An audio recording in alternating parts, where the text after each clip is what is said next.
Yes बच्चों, अगर हमें इंग्लिश सीखनी है तो हमें अपनी इंग्लिश को इम्प्रूव करना पड़ेगा, सुधारना पड़ेगा। तो उसको सुधारने के लिए सबसे पहले हमें टेंसेस, जो उसकी रूट होते हैं, किसी भी इंग्लिश की जड़ होते हैं टेंसेस, उनको सीखना बहुत ज़रूरी है अगर हमें इंग्लिश सुधारनी है। तो अगर जैसे कुछ भी हम सोचते हैं, कुछ भी अगर hard to learn too boring, मतलब अगर हमें कुछ भी सोचना है तो हम किस टेंस में सोच रहे हैं, क्या यूज़ कर रहे हैं, वो सब हमें बहुत ज़रूरी है जानना। और टेंस जो है वो बहुत ही इजी है सीखना, लेकिन हमको उनको सीखना पड़ेगा। तो लेट्स स्टार्ट। पहले व्हाट इज़ टेंस, टेंस क्या है? तो टेंस क्या है? Form a verb takes to show the time it happened. तो वर्ब की फॉर्म्स वो हमें टाइम बताती हैं कि कोई भी चीज़ जो घटना हुई है या कोई भी एक्शन हुआ है वो किस समय हुआ है। और वो समय ही कैसे हो सकता है? पास्ट हो सकता है, फ्यूचर हो सकता है, या प्रेजेंट होता है।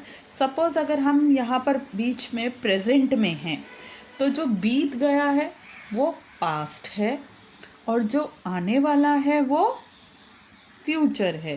तो ये इनके बारे में नॉलेज रखना और वर्ब का सही ढंग से पास्ट में, प्रेजेंट में और फ्यूचर में यूज़ करना ही टेंस है, कि हमें वर्ब कैसे, कौन सी फॉर्म में, कहाँ पर, कैसे यूज़ करनी है। और ये सब रिलेटेड है टाइम से। टाइम मतलब पास्ट, प्रेजेंट और फ्यूचर। तो आज हम सीखेंगे टेंस में। तो टेंस में 3 तरह के टेंस होते हैं, पास्ट, प्रेजेंट और फ्यूचर। अब अगेन सपोज ये सभी टेंसेस वापस 4 पार्ट्स में डिवाइडेड हैं। तो जैसे सिंपल, कंटिन्यूस, परफेक्ट और परफेक्ट कंटिन्यूस। तो simple, simple past, past continuous, present past perfect, future perfect, या फिर present simple, present continuous, present perfect और प्रेजेंट परफेक्ट कंटिन्यूस।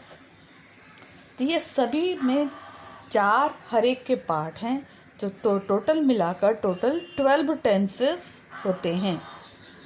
तो ये 12 टेंसेस हैं जो आपको आगे सीखने हैं। तो सबसे पहले हम फॉर्म्स ऑफ द वर्ब्स देखेंगे टेंस जानने के लिए, क्योंकि जो भी हमें चेंज करना है वो हमें वर्ब में चेंज करना है टेंस बदलते टाइम। तो बेस, सबसे पहले बेस वर्ब। बेस वर्ब मतलब वर्ब की फर्स्ट फॉर्म।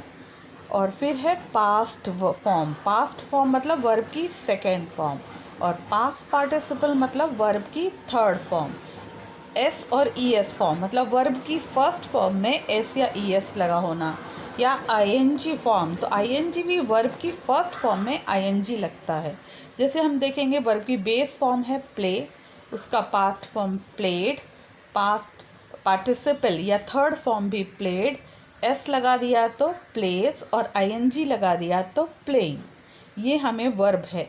और हम देखेंगे ये गो, जैसे गो बेस वर्ब है, उसका सेकेंड फॉर्म या पास्ट फॉर्म होता है वेंट, थर्ड फॉर्म या पास्ट पार्टिसिपल फॉर्म होता है गॉन, एस या ई एस लगता है तो गोज़, और आईएनजी लगा दिया तो गोइंग।